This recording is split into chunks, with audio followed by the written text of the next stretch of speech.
The time is now 6 o'clock, and the Kingsport City Schools Board of Education regular business meeting for November 11th, 2025 is now called to order.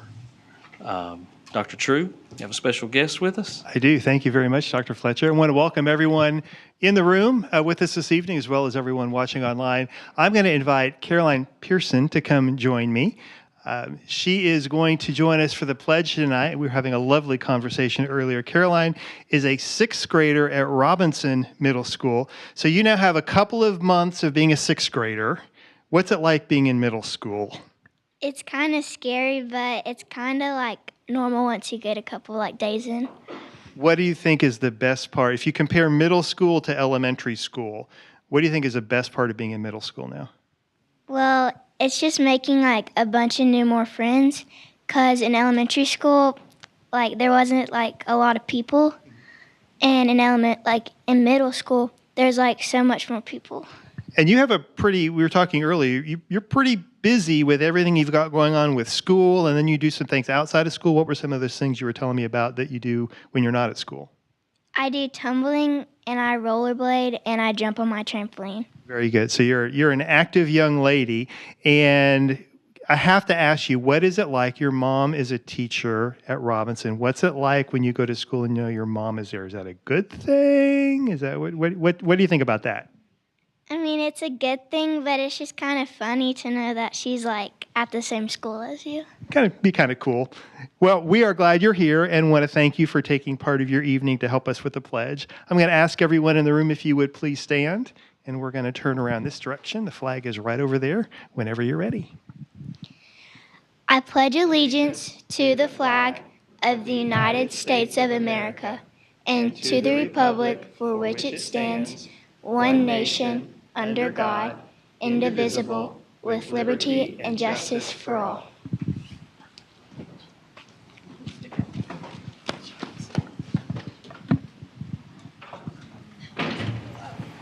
Thank you, Caroline. Thank you for being here tonight and leading us in the pledge. Before we move on, I just want to take a minute to say November 11th obviously was Veterans Day, and some of you and some of our family members have served in the armed forces to protect the blanket of freedom that we have. And just as a minute of personal privilege, I'd just like to say thank you, Mr. Browder. I know he proudly served in the United States Marine Corps.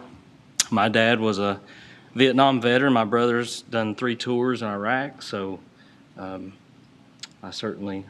probably speak for most members of the board here, and for the listening audience, we certainly appreciate your service and how you've served and your families sacrificed to protect our country. So at this time, I'd like to ask for a motion to accept the agenda, which includes the consent agenda. Once the consent agenda is accepted, the board mutually agrees not to discuss any items of business or take any action that has not been accepted on this agenda. Is there a motion to accept? Second.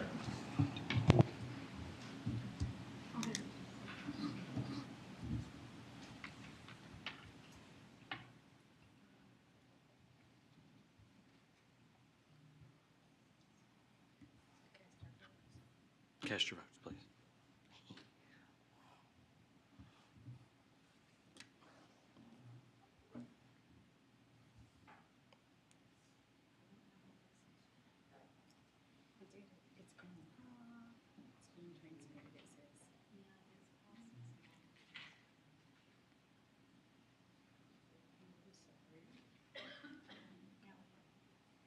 All right. Thank you. Motion passes. This is the time when members of the audience are invited to comment on agenda items. If pre-approved by the Board Executive Committee, members of the community may also address the board regarding non-agenda items. In order to speak on a topic not included on the agenda, per board policy, you must submit a written request to the superintendent of schools at least 3 business days before the regular meeting. This is not the time to speak about personnel issues, as there are more appropriate ways this can be addressed. If you are not sure how to do this, please ask a board member after the meeting. In your remarks, you may not refer to students by name without permission from a parent or guardian. Speakers are requested to first state your name and limit your remarks to a maximum of 3 minutes. Okay. Seeing none.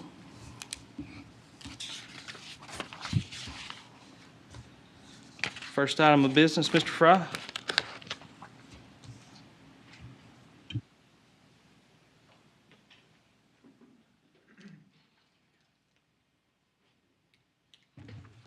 Good evening.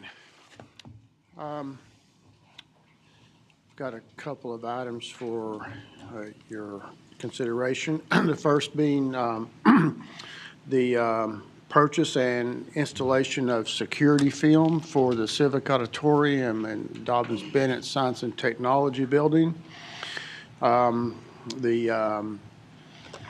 We've taken over the Civic Auditorium now from the city of Kingsport, and when we built the Science and Technology Building and all the glass that's on that building, there was not any security film that was in that construction contract. All of our other buildings, their entrances and most of the doorways all have the security film on them. We've gone back to the company that originally installed all that security film on those buildings. And we're using the TIPS contract to purchase from Tennessee Window Films the security film that on the Science and Technology Building is going to be installed on the first floor of that building. It's not on the second and third floors. Total cost of this project is $82,571.68 and $75,874.76 of that money is coming from a public school security grant from the state of Tennessee, and the remaining $6,696 will come out of our operating budget. I would recommend the board approve this. Is there a time frame that?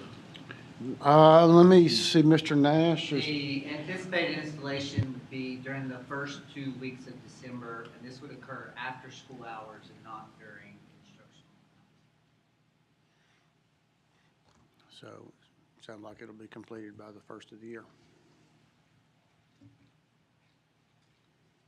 Any other questions? Discussion? No? There's no film on any of that glass right now? No. You can see in the classrooms. No, I know there's. Okay, glad we're doing this. Yep. Anything further? No. The recommended action is to purchase security film for windows at the Civic Auditorium and Dobyns-Bennett Science and Technology Center. The recommendation is to utilize the interlocal purchasing system or TIPS contract with Tennessee Window Films at a cost of $82,571.68. Is there a motion to approve? I'll make a motion to approve. Second. All in favor? Please cast your votes. Yeah, that's the security film.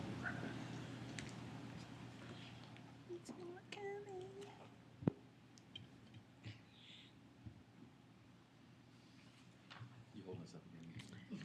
I am. It's not allowing me to vote. I'm getting a complex. I don't know. It's not showing up. Mhm. It hasn't even allowed me to vote.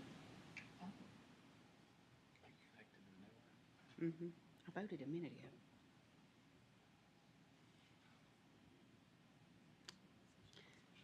We can do a audible vote if we need to. Yay.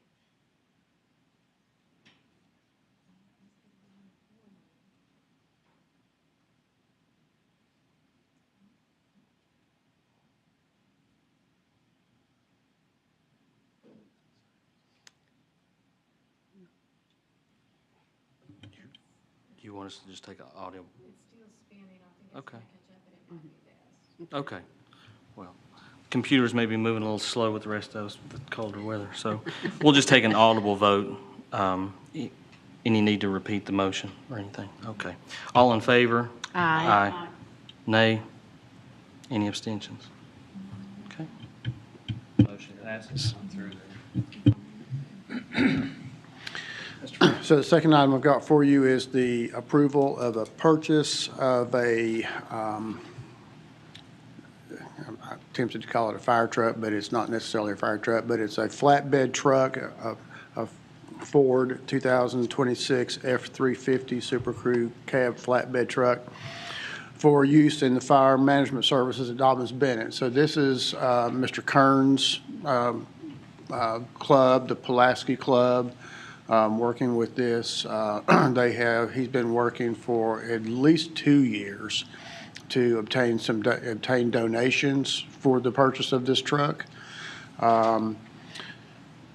It's a flatbed truck that we're buying. It's a cab with a flatbed on it. You'll see the picture that you have in your material doesn't show the bed on it, but he's going to outfit that truck. He has I believe he told me he has a 2,000-gallon water tank right now that he already has that will be put on this truck, and then they're going to build some custom boxes and racks on the sides of the truck to hold the equipment. But he's been working hard for the last at least 2 years to obtain donations to purchase this truck. So it's recommended that we purchase off the Tennessee statewide contract with Allen J. Fleet Sales for a total purchase of $67,735. It does have about a 6-month lead time on it, so it'll be next spring toward the end of the school year before the vehicle comes in. And this money is in the Dobyns-Bennett High School internal account. It's not coming out of our regular budget. It's from those donations he's received. So, Okay. Recommend approval. Any questions or discussion?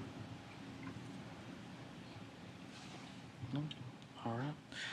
The recommended action is to utilize Tennessee statewide contract with Allen J. Fleet Sales to purchase a 2026 F-350 Super Crew Cab flatbed pickup truck in the amount of $67,735. Is there a motion to accept? So moved. Second.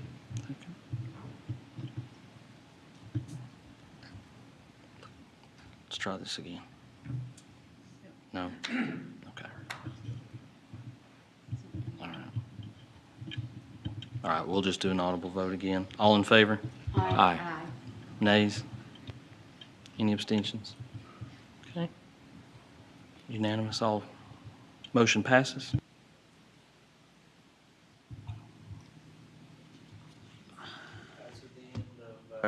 Our business items, Mr. Fry. Okay, I Some have reports. a couple of reports for you this evening. I know the work session was scheduled for next week, and these would have been on your work session agenda, but I'm going to be out of town next week, so I asked Dr. Hampton if we could put these on this agenda. So I have the activity funds financial report, their audit report for FY25 to present to the board. The city of Kingsport's been working with Brown Edwards and Company for about 13 years now. It's been a long time since we've been working with them for a long time. So we have an unqualified opinion on our audit report, which is what we strive for. 8 of the 11 schools have had no audit findings. There was one audit finding that was issued that contained 3 or 4 what I consider fairly minor items, just kind of isolated instances at different schools. And you can see that that's listed there in your report.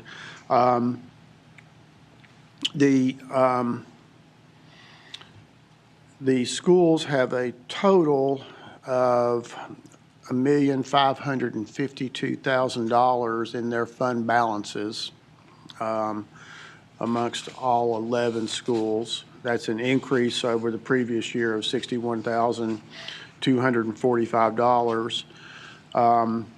Just to give you an example, or Dobyns-Bennett has a fund balance of about $930,000, so, a pretty significant portion of that. Robinson, 110,000, Sevier, 177,000. And the elementary schools range from the low 20s to the mid $50,000 in their fund balances. There were $3,288,000 in revenue that was received through all the schools, and $3,231,000 of expenses in all the schools. So you can see that it's a fairly big operation of all the money that's going through our schools. And again, as you can imagine, most of that is at the high school. The high school, for example, a little over between $2.3 and $2.4 million in revenue and expenses that went through the high school. A lot of that is athletics, of course, but a lot of it is for a lot of other activities that take place at the high school also. Middle schools range from $300,000 to $400,000 in revenue and expenses, and then again the elementary schools. Jackson had $16,000 in revenue, and Washington had $41,000 in revenue. So you can kind of get a feel for some of the magnitude of what runs through some of those accounts. There's really not any, there's not a motion that's required on this or anything. This is just a report. You have the detailed electronic copy of the report that we provided to you. So is there any questions that you might have about the report? I'm assuming the issues that, and obviously were minor issues, and we're grateful for that, because that's a lot of transactions, especially in an elementary school, because you're not dealing with big chunks of money. They kind of come and go in small amounts. So, but I'm sure the people have been made aware of the proper procedures. And I'll mention too, they've all been made aware of that.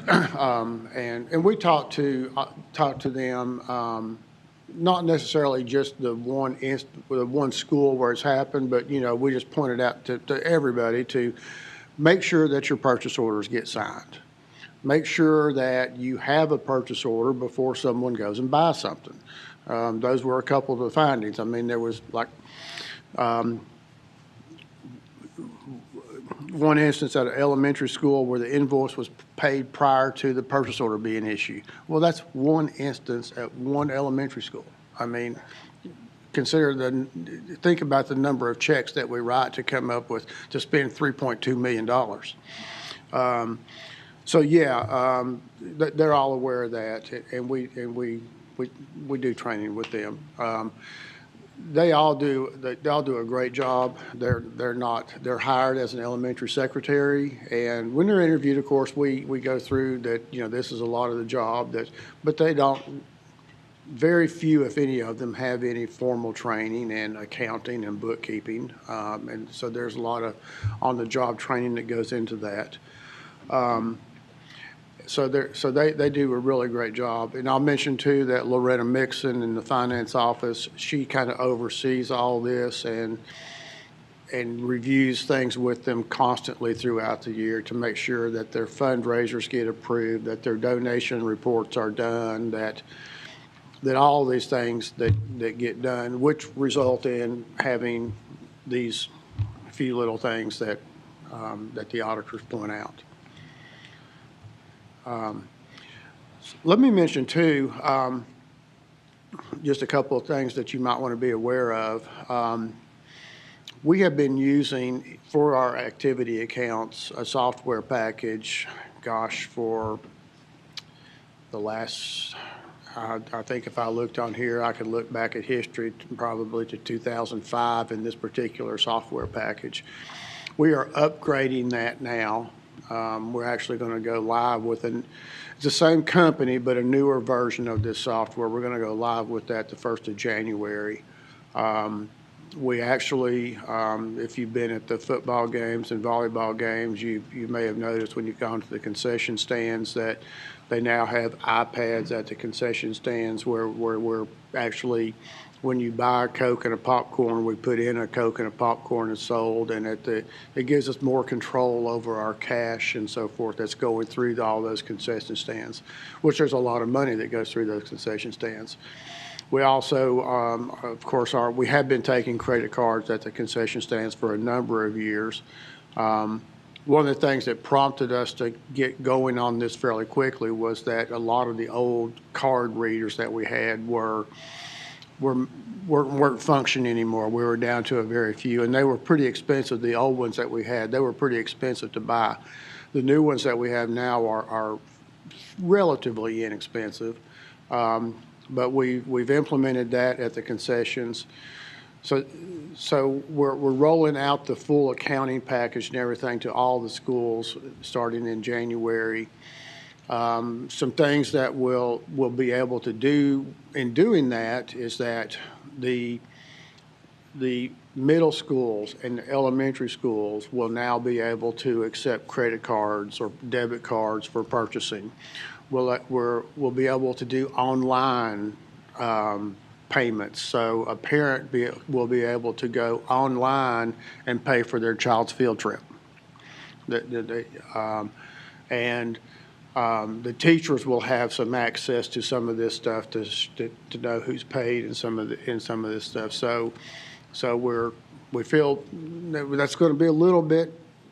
It's not all going to be rolled out January 1st, but it's coming real soon. So we're excited about upgrading that software and giving some parents some flexibility in how they pay for things.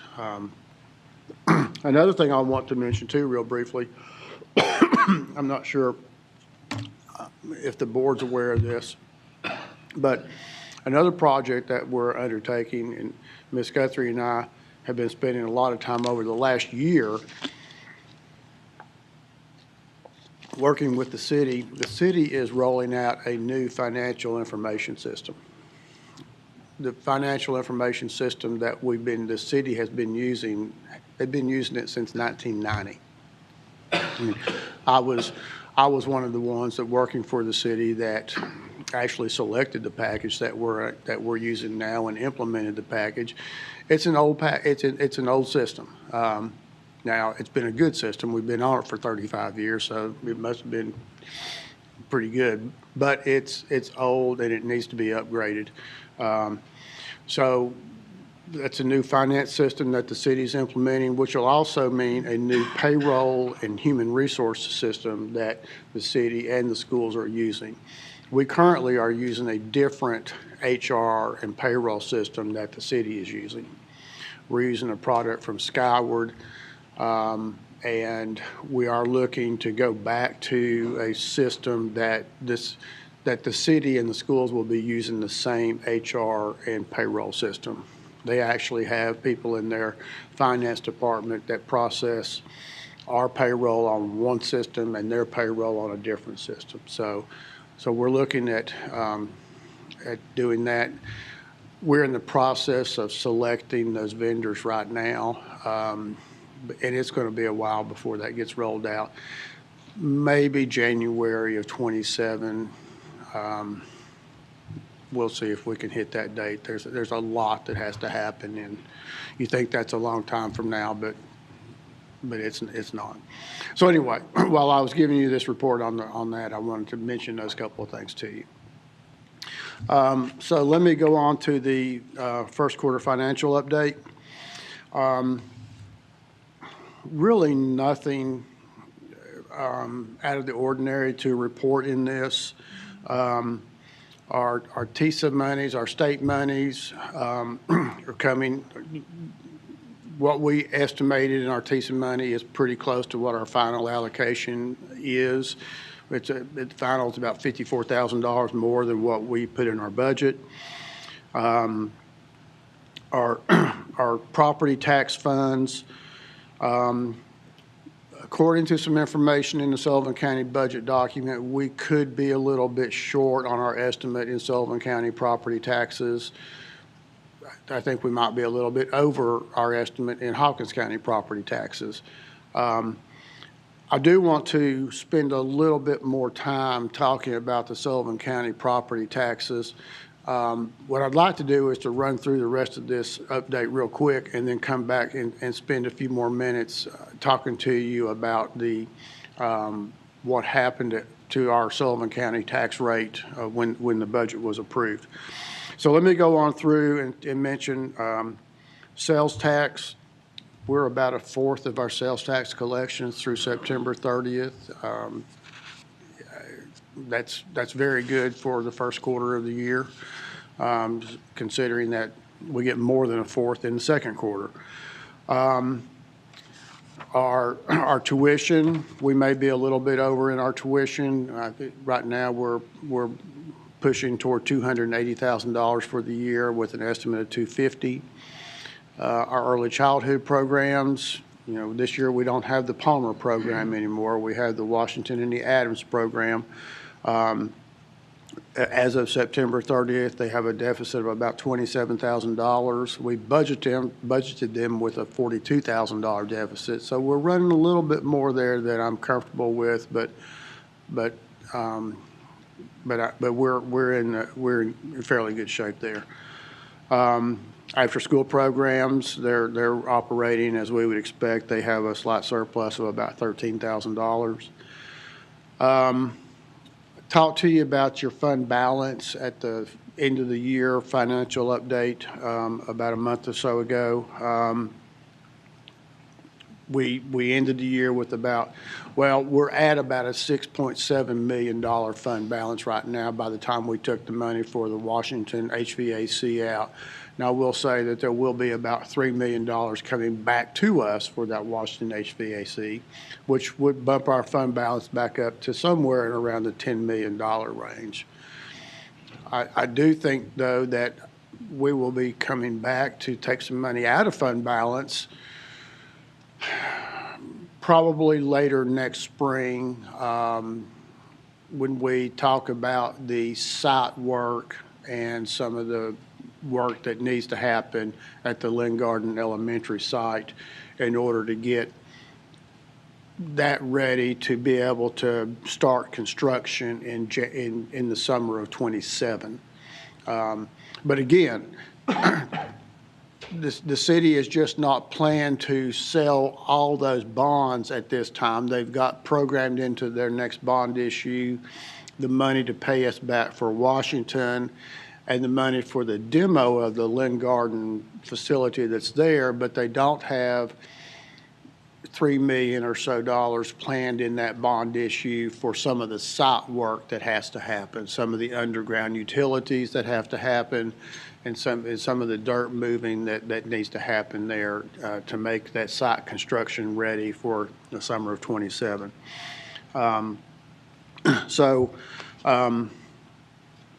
That's pretty much on our expense side. I don't have anything to report there. I mean, we budgeted our expenses. We budgeted for a small pay raise. Everything's running along as it should be on our expense side. If I could, I would like to go back and just update the board on the property tax rate in Sullivan County and what happened to the property tax rate from going from 25 to 26. So Vivian, if you could slide on down to, I called it Exhibit 1A. So it's this right here. Before you get into that, let me clarify for my benefit and the benefit of the board as well.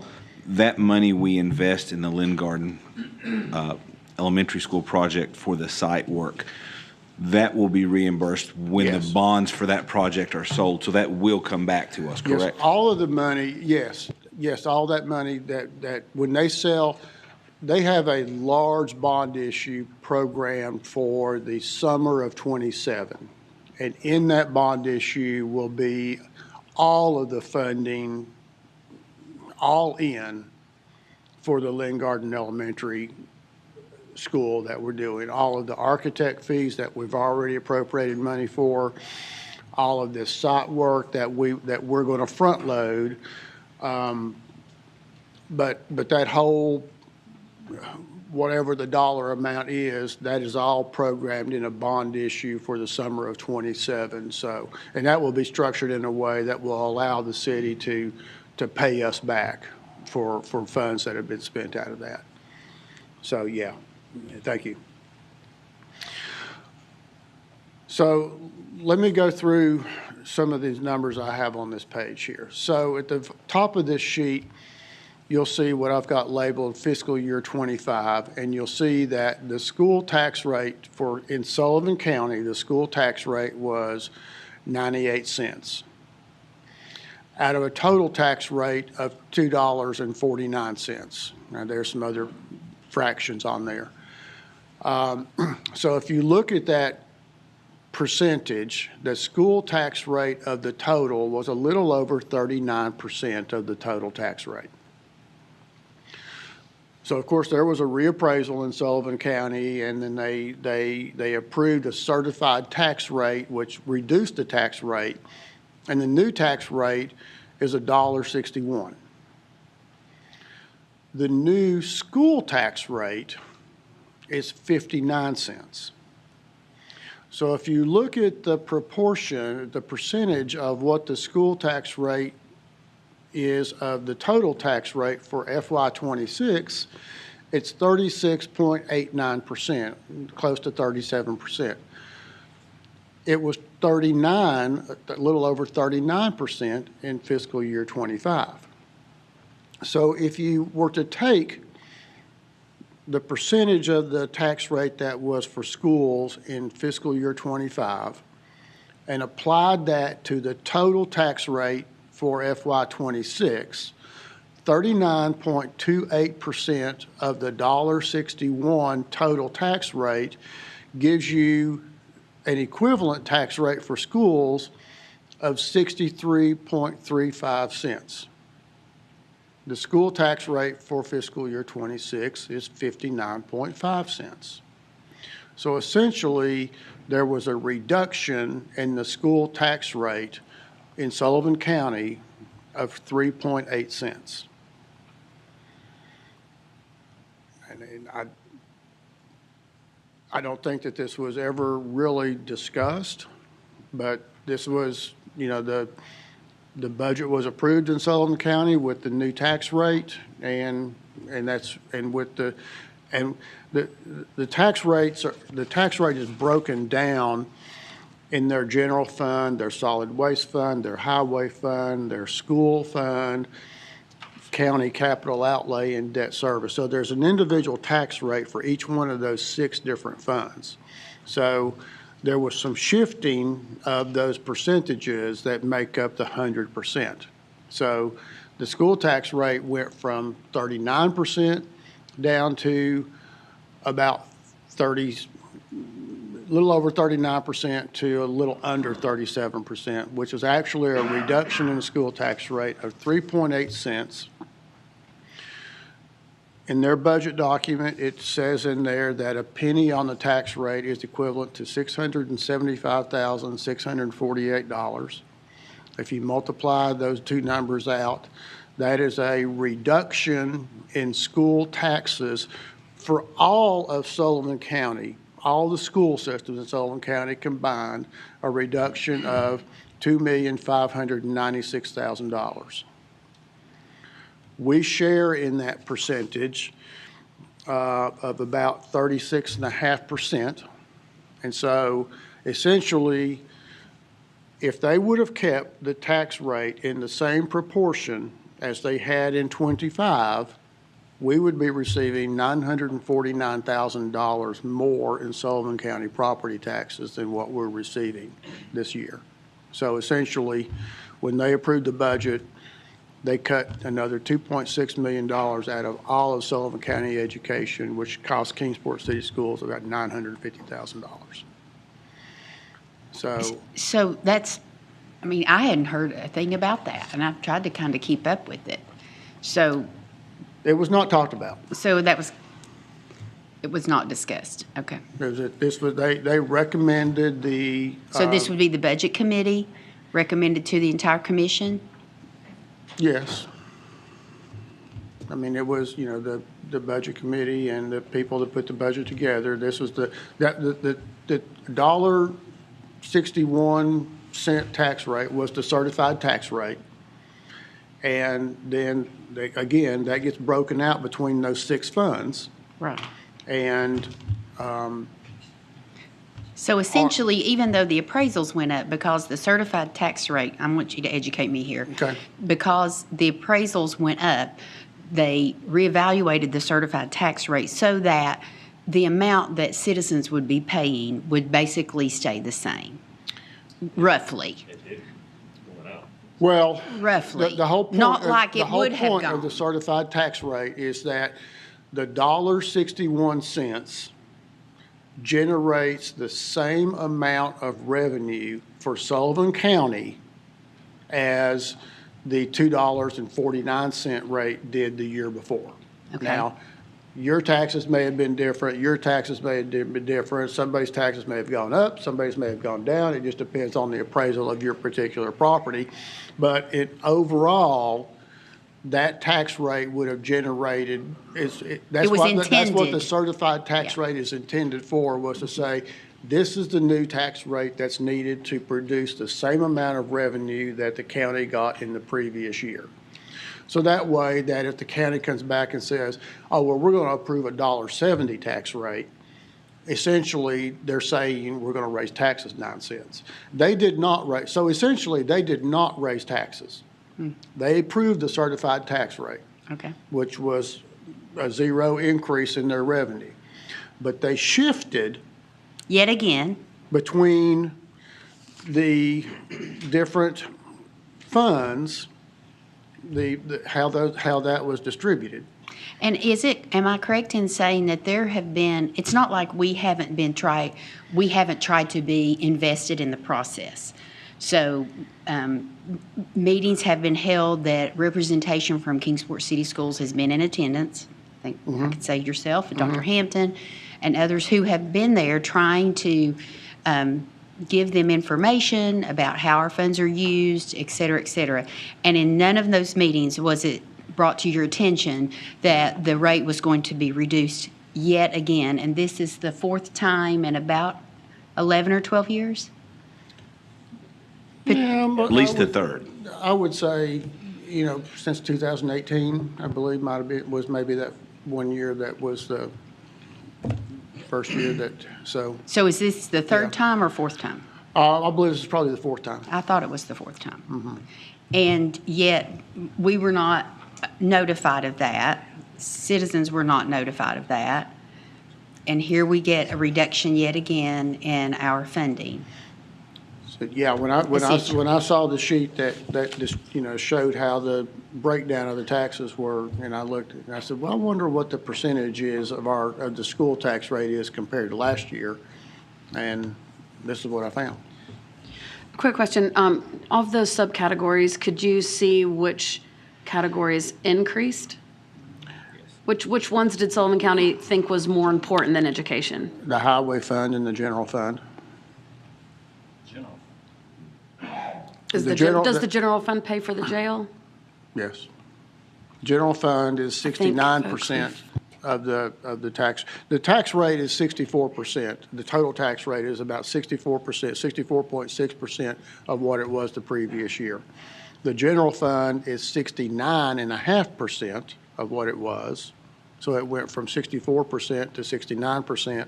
The highway fund went from 64% to 74%. And the school fund dropped from 64% to 60%.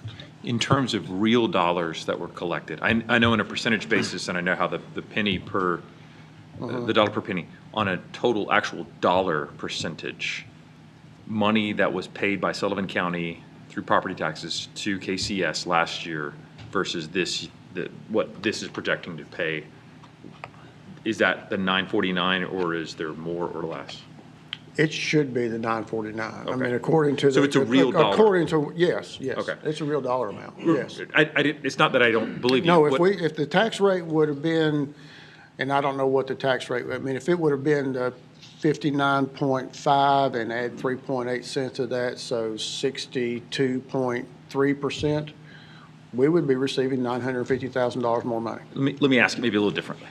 So the money that, and I'm looking for it on this budget, maybe you can get to it faster than I can. Money that was paid ending last year from Sullivan County, total county revenue, I'm looking, was it 31 million? Yeah, but the property tax line Estimated. is a little bit above that. Okay. So is last year, we're looking at, 24. So the money that they pay 24. The reason I'm asking this is because Sullivan, the commissioners or whomever did this will say, well, we didn't. We gave you the same dollar amount. The percentage shifted, but we gave you the same dollar. No. Okay, that's what I'm trying to get to. The actual dollar, not Well, 100%.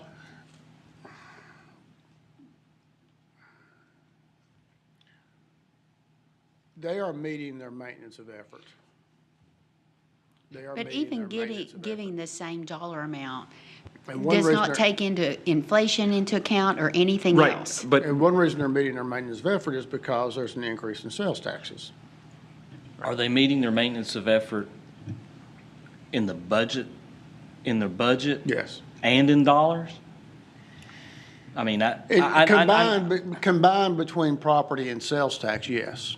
Because because sales taxes did not go down. There's been a small increase in sales tax. I mean, we had a 2 or 3% sales tax increase last year over, so when your sales taxes, your maintenance of effort is your total local revenue, which is basically your sales tax and your property tax combined. So you can if the sales taxes go up, your property taxes can go down, and you still meet maintenance of effort. Right. But in Sullivan County's situation too, when they have a declining enrollment,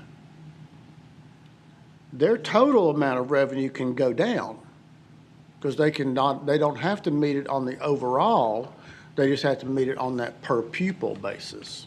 Because the state allows for the local government to decrease their funding if the enrollment's decreasing.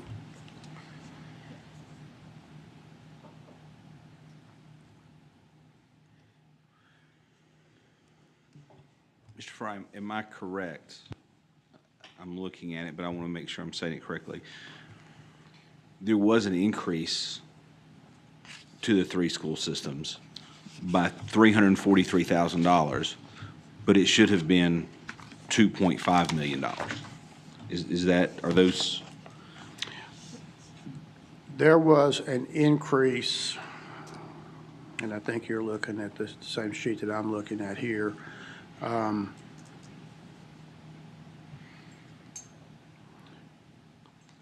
Yeah, there was, there was an increase of $343,000. But it should have been It should have been 2.9. 2.9.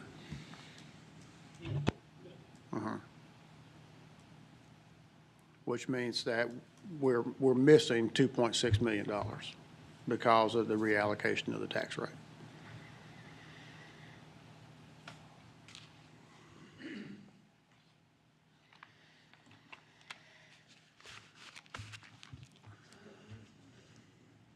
It's very frustrating. You don't have I that. actually created a presentation to discuss, so I just pulled it into my presentation.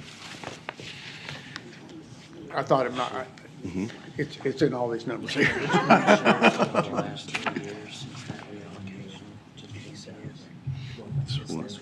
Well, no, it's Kingsport up here. That much we've been hit now for 3 years. Pretty much.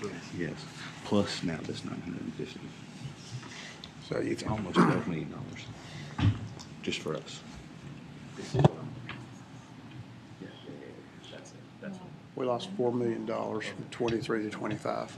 So, Mr. Fry, I think it's real important for people to understand, and I admit, a lot of this it's hard to wrap my mind, right? Right. I just don't. But through asking some questions, I want to say this correctly, but in fiscal year 2023, there was reallocation of property tax to the county, correct? Yes. And at the end of fiscal year 24, KCS lost $3.6 million. 3.7. In, Well, from 23 to 24, when they reduced the tax rate in 24 by 20 cents. right, so that was a reduction of $3.6 million. That's 1 year. Right, Times 3 years, right, that's what we've lost from the county. right, Plus this 900-some thousand. yes. So on a real dollar basis, this, roughly, if my math's correct, do you have the 900,000 in here? No, Okay, so that's $5 million. So on an annualized basis is 5 million real dollars that have been removed from the, total, right? And then if you include what would be, to your point, inflation, a 2% increase, or maintaining that, it would be an exceed $5 million. But If it's 3.6 times 3, if it's been gone 3 years. Right, that's. And, so that's That's 10. 11, That's 10.8. over 10, Right. close to 11. And then if you put inflation in it, I mean, it But is a. inflation's been zero, don't you know? In the last 4 years. Could you walk me through, because I'm like Brandon, some of this stuff gets a little lost in the weeds. How is this not a maintenance of effort issue? If we're actually losing that amount of money, how is it not a maintenance of effort issue? Because our tuition isn't, I mean, our number of students isn't decreasing like it is in the county. The Sullivan County Commission only has to meet the maintenance of effort for Sullivan County schools. They do not have to meet maintenance of effort for all of the students in Sullivan County. Why? They are only concerned with Sullivan County schools. That is the funding body for Sullivan County schools, and it's the Sullivan County's commission to meet maintenance of effort for Sullivan County schools.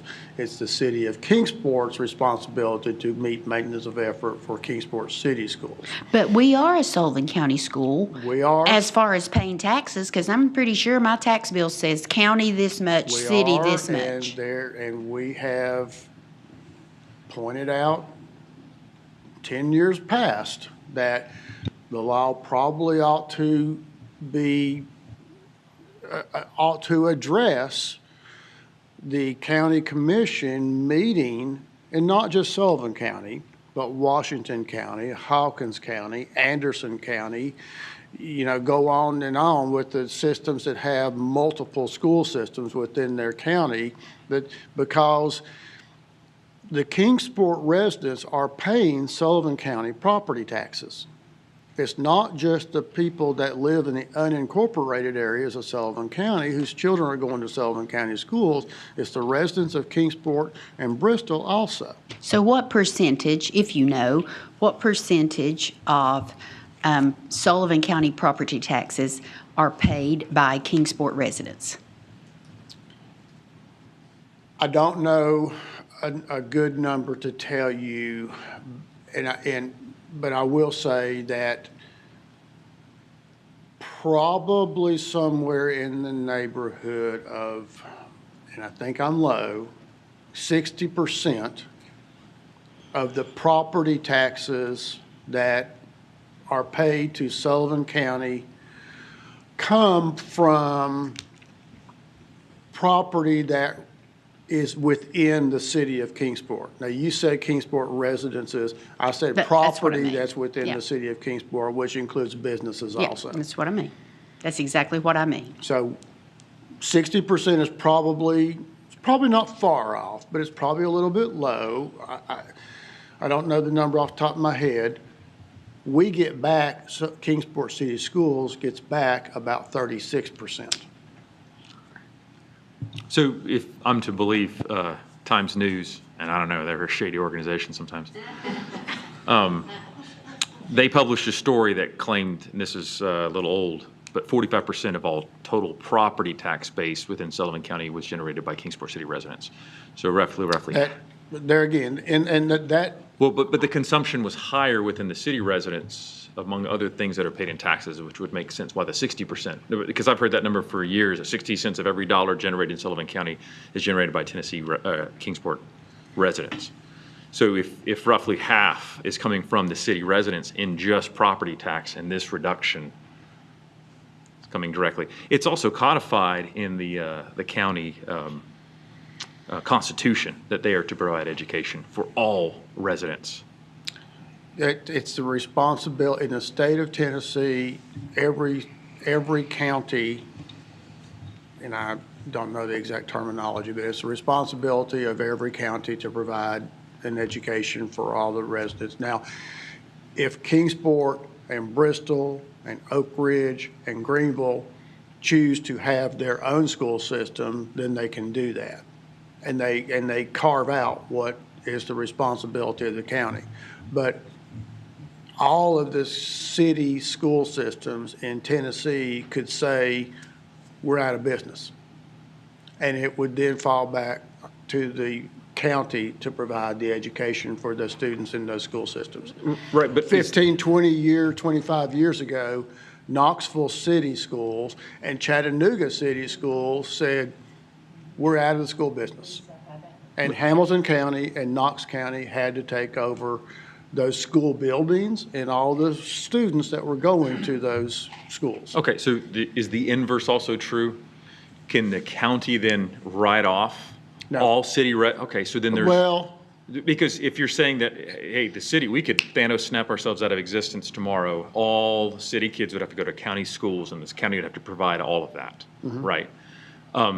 So they're saying, hey, we don't have to provide maintenance of effort to the city kids because there's a city tax base over there. because they are not our funding. There's got to be a line somewhere where they do. Because they can't say, hey, we're going to fund $0 to Kingsport city kids because. They have to, the sales tax has to be split. If you have multiple school systems within a county, 50% of all the local option sales tax goes to schools.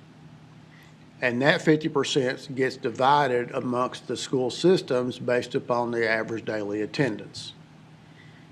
And then there is the property tax rate that the county says this is for schools.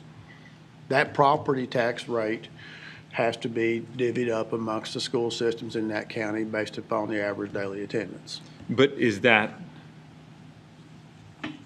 it variable that they can vary the tax rate for, so they have to maintain a maintenance of effort to the county and they do that on a percentage basis. Would that percentage not also be identical, meaning like, here's 100% of all the dollars that we give to education in the county.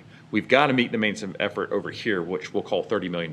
We'll just, for even numbers, those are county kids, 30 million, right? We can monkey with this number over here, so long as we always provide the same amount. But is that not directly attributable to Bristol and Kingsport? Like if you were to lower that amount, or do they monkey with those numbers so that they can continue to increase the money that's given to the county, but decrease the given to the city? No, I mean, they have, I mean, they can lower their like I said before, they can lower their property tax money that's allocated to schools as long as they're meeting that maintenance of effort. Okay, as long as they have other revenues that are going up or their enrollment is going down. So let's say Sullivan County, they're done. All the kids just leave the county. Because then there's still dollars that have to come over to this. You see what I'm saying? There is a number. There is something somewhere that is a tangible number or a percentage that the county has to budget on. The county can't say that they're done. No, the county, let's say, okay, well. I mean, because there are unincorporated areas of the county that don't lie within the city limits, and they're responsible to provide education for those children. Right. What I'm saying is, they have a decreasing enrollment. If their enrollment goes to zero, we're going to play a hypothetical Okay. here. It goes to zero. Does that mean they get to stop funding us? Yeah. So as they continue to decrease, they're going to continue to cut our funding because their maintenance of Yeah. effort is going down. All right, that's the issue. That's what's happening. As long as their enrollment's going to go, as long as their enrollment is going down, they are allowed to decrease their funding for schools. So they're hurting themselves too. I mean, the county commissioners, they screwed over Sullivan County Schools and Kingsport City. So that's kind of, I mean, understandably True. so. The county schools are dealing with massive deficits as well. I mean, the commissioners have spoken. They do not care about education. They care a whole lot more about jails and roads than they do about educating our children. From 23 to 25, in actual dollars, not budgeted dollars, not estimated revenues, there was $10 million taken away from all the schools in Sullivan County. Which year? Now, from 23 to 25. Yeah. But the sales tax went up, and that's where they're saying, Well, they were,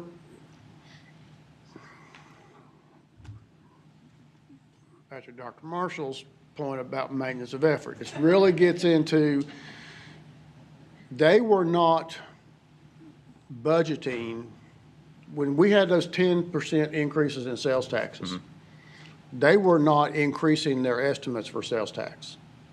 They were bringing in more money in sales taxes than what they had estimated. They weren't spending the money.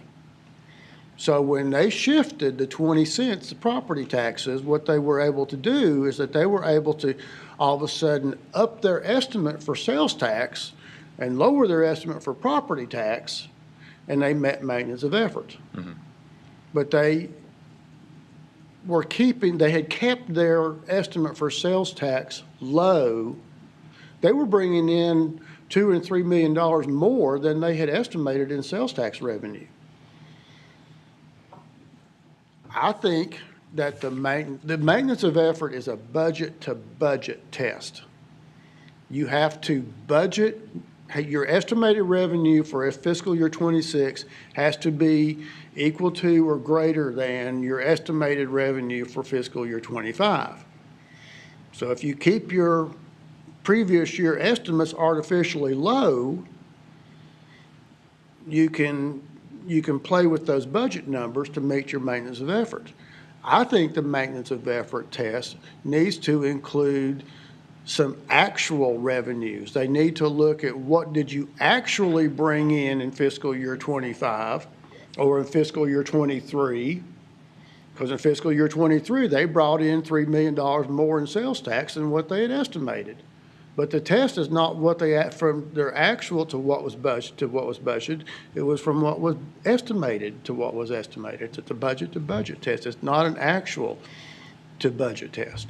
So as our region grows and improves, as property values have increased, as sales tax has increased, as our city leadership and some of the county leadership is working to bring in more industry and businesses and those kinds of things, they're not investing in education. And yet education is the jewel that's going to drive a lot of those things. If we don't have an educated workforce, if we can't provide a skilled labor force, if we don't have good schools, professional employees are not going to want to come here. Or they're going to be taking more money to build a bigger jail. Or they're going to build a bigger jail. Because that's statistically proven.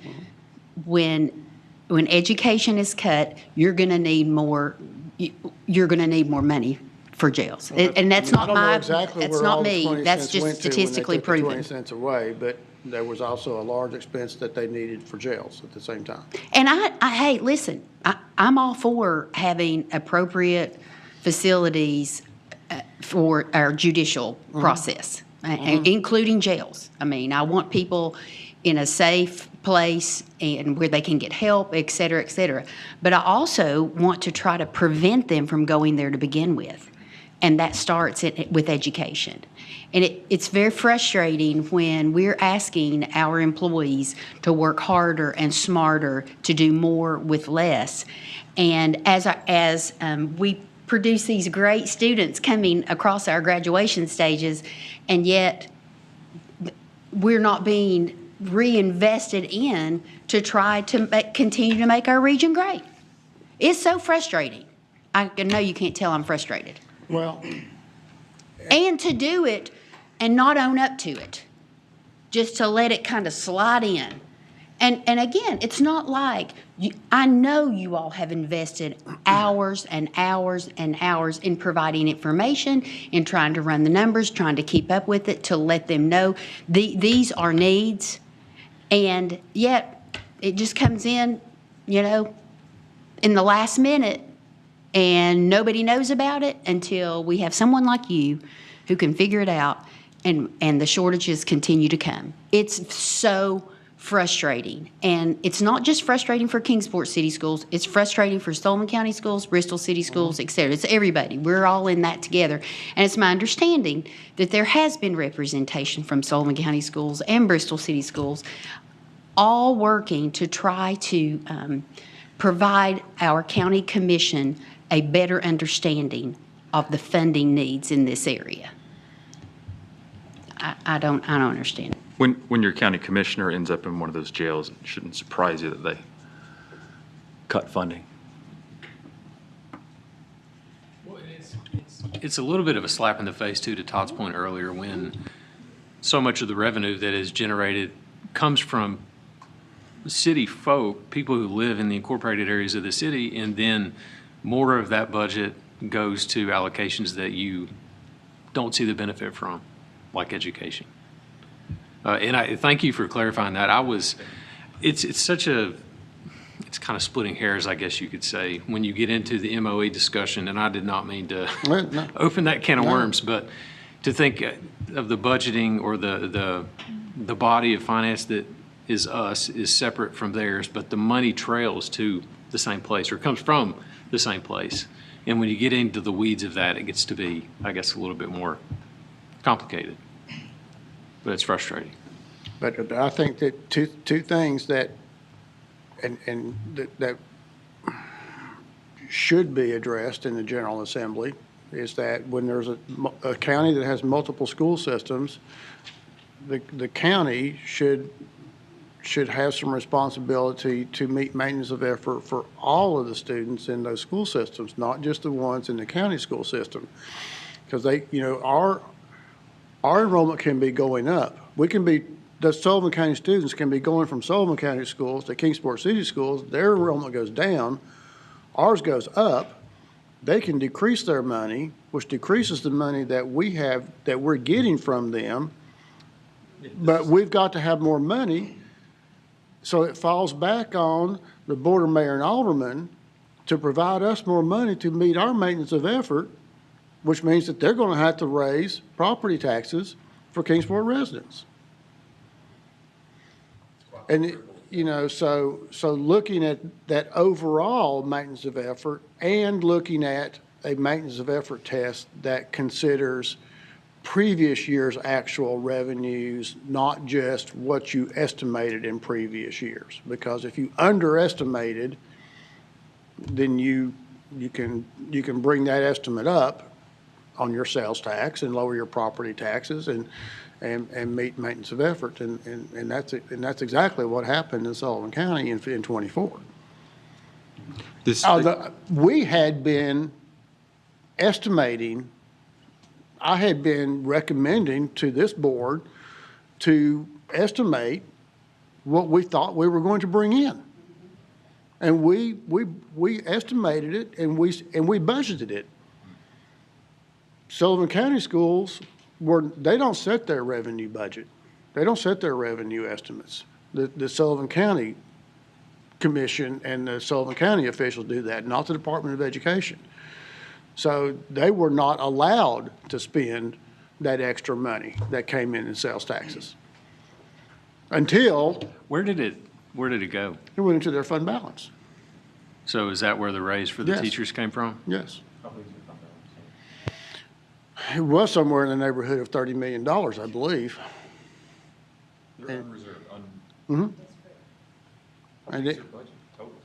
It's not a whole lot bigger than ours. I think they have, with the raises and Yes. some other capital projects, whittled that down significantly. When they did the 15% pay increase, they took $10 million out of fund balance. If enrollment continues to decrease and this fund balance dwindles away, what do you project happening? Well, from my understanding, they had to appropriate money out of their fund balance this past year to meet their, to balance their budget because they had given a 15% pay increase the year before. They didn't have those increases in recurring revenue, so they had to fund that out of fund balance again.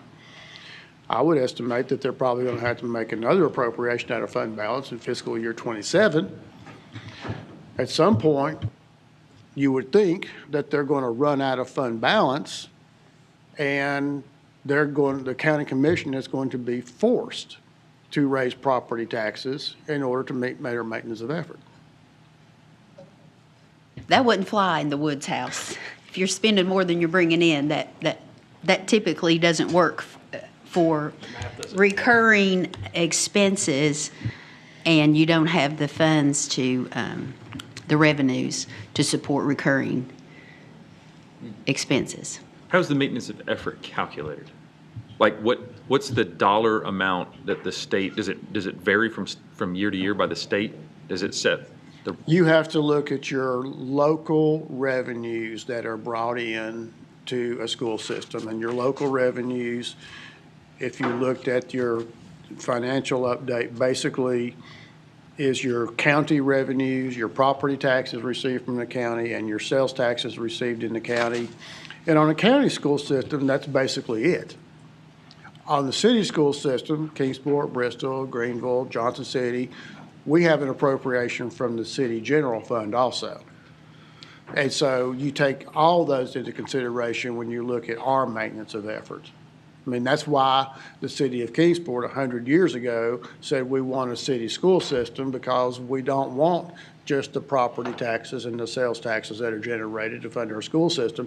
We want to put a little bit more into it to have our own school system. So is the maintenance of effort a percentage dictated by the state? No.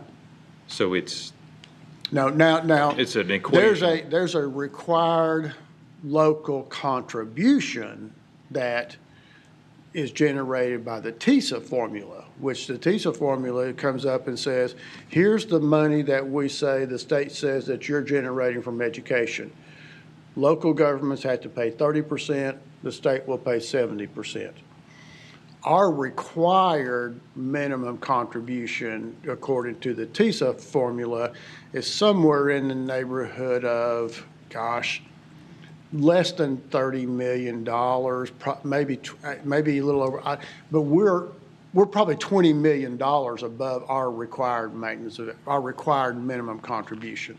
And every school system in the state of Tennessee, well, they have to be, at least meet that required minimum, and most significantly exceed it. Not all, but most. But there's a difference between our required minimum contribution and our maintenance of effort. The maintenance of effort says that the local government has to put in as much money in education in the next year as they did the previous year. And there's no percentage, there's no fixed dollar amount. It just says you got to be greater than or equal to. To the dollar amount. Unless you're, to the total dollar amount. Right. Unless your enrollment's decreasing, and then you can divide it out on a per pupil basis, and you have to meet it on a per pupil basis. That's what I mean, the per pupil basis. So if you're spending $5,000 per pupil in 25, you have to spend $5,000 per pupil in 26. Okay.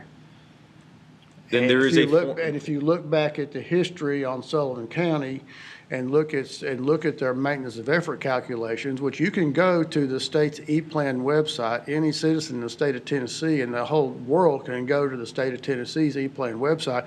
They can pull up the maintenance of effort document for all school systems in Tennessee, and you can see that for several years, Sullivan County has met their maintenance of effort by $1 or $2 more per student in subsequent years.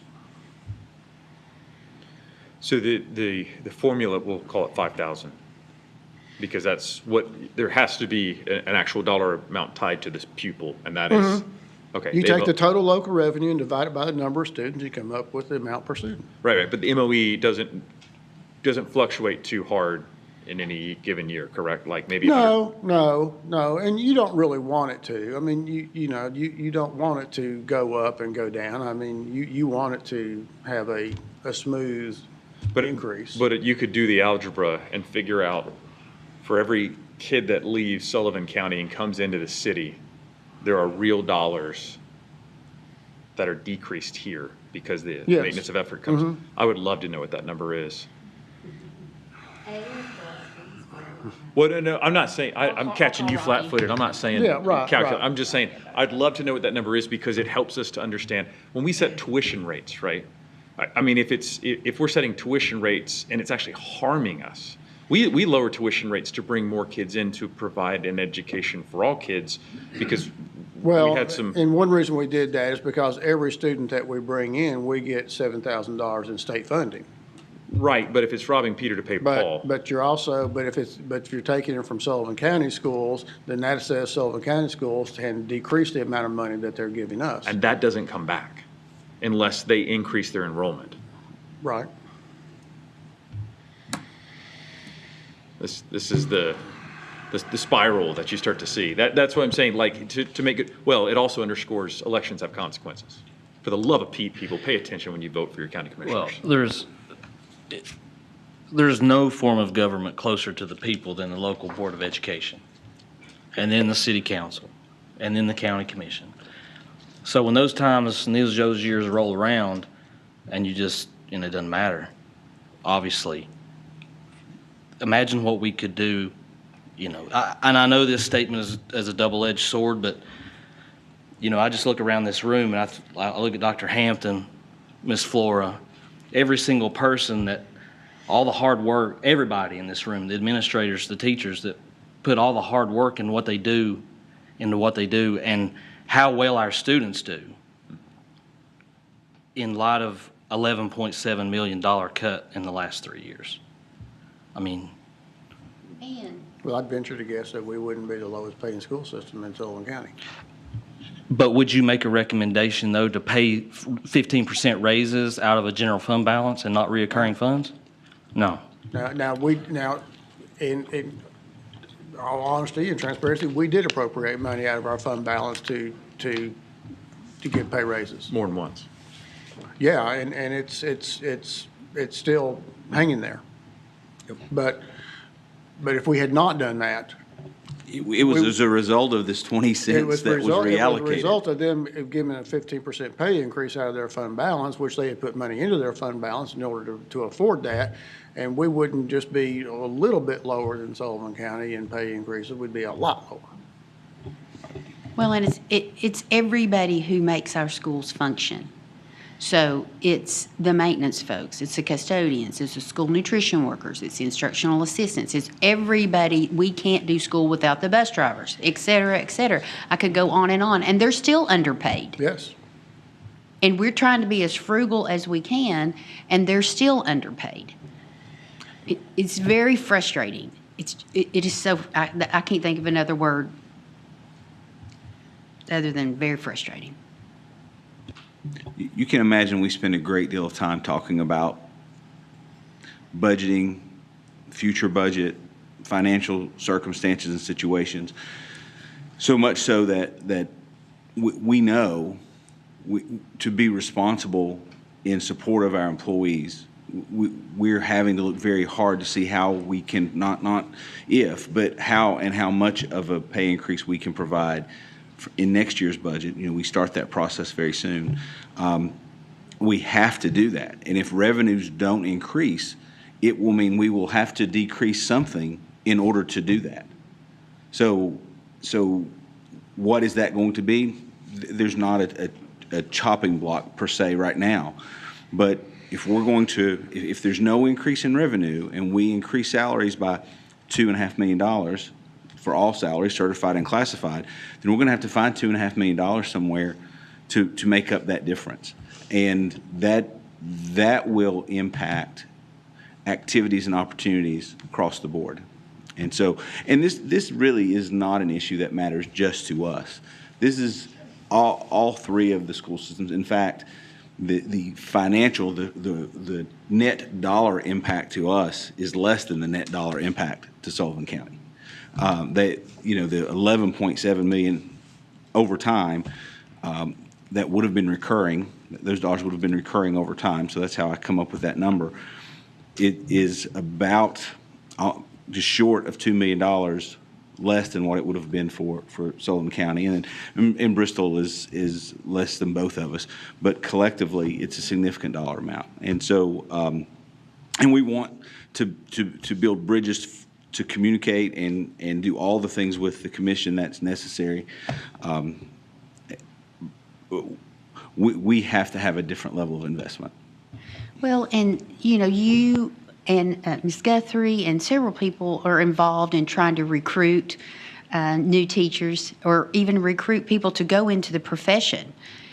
That's a hard sell because, again, they're asked to do more and more and more and way more than just teaching reading and math and social studies and science. The drills they have to learn just to keep our students safe, and the different hats they wear. They may be kind of a nurse in their room. They're a counselor in their room. They're a friend. They're a parent. They wear a lot of hats. Who is going to sign up for that? For what they're being paid? It is a mission. It's a calling that our people have, but they still have to pay the bills. They still have to put food on their table and provide opportunities for their children. And I think there's a reason there's an education shortage, education professionals shortage. And this is one of them. And we make them feel like they're not valuable, and they are. The future of our community, our state, our nation rests on the shoulders of educators.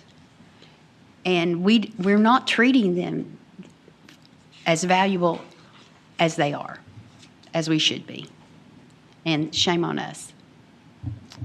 I get if the county is needing to shift monies to maybe, bring highways up and finish building a jail or pay off the lawsuit from the previous sheriff. But, at some point, the communication has to be, hey, look, we're having to do this stuff, but this is the priority. Because if you don't set a priority of funding operations, then, it's a scattered, frenetic way of which to run a government.